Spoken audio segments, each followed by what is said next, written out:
You understand? It's about human beings selling themselves out. The echelon attitude here, the needs of the few outweigh the needs of humanity. And sorry, that just isn't right. You know, but it's going to have to be humanity that's going to rise up and take the stand. You're just going to have to turn off your televisions. They're going to have to get in their car. They're going to have to fire everybody in Washington, D.C. that knows and does nothing. And they're going to have to do something. You know, this apathy's got to end. Otherwise, the way we live is going to end. Period. I mean, that's the bottom line. You know, and I'm not coming from a fear space. I'm really quite angry about the apathy and the fact that, you know, when people give lectures and try to tell this, people want to stand up and fight with them. Look at what's happening around us. The indications are everywhere. Everywhere. The truth is now an obscure thing. You know, the lie is the norm. There's something wrong here. What's wrong with this picture? None of this is right. We would have never meant to live this way.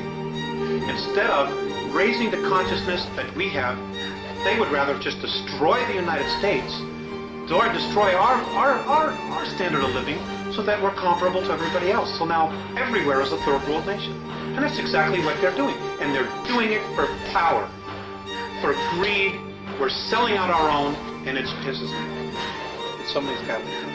You know, but nobody will tell the truth. Nobody will come out and say, hey, you know, we've really been sold out.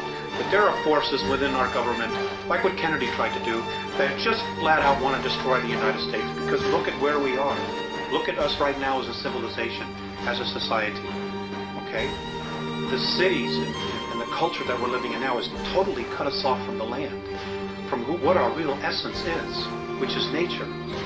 And, you know, we're starting to feed off each other now.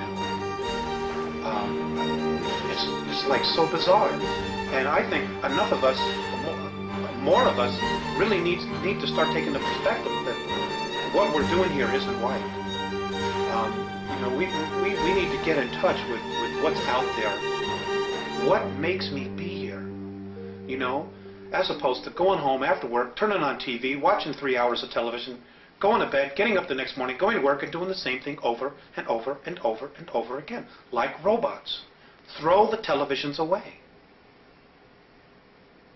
Just throw them away. You talk about freedom. I see you assert your right to tap my telephone, to arrest me and hold me without charges, to try to preclude me from breathing clean air and drinking clean water and eating safe food. If I'm a woman, you'd like to restrict my opportunity to make a choice. I'm not your favorite guy. Go ahead.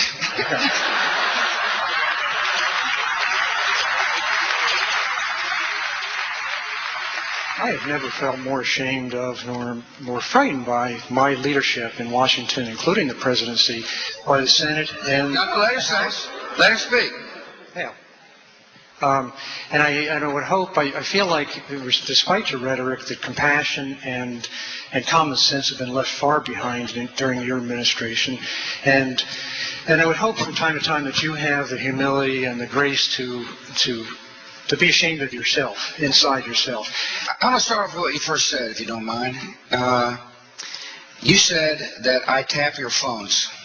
I'm not going to apologize for what I did on the terrorist surveillance program. If we're at war, we ought to be using tools necessary within the Constitution on a very limited basis, a program that's reviewed constantly to protect us. Now, you and I have a different of agreement on what is needed to be protected.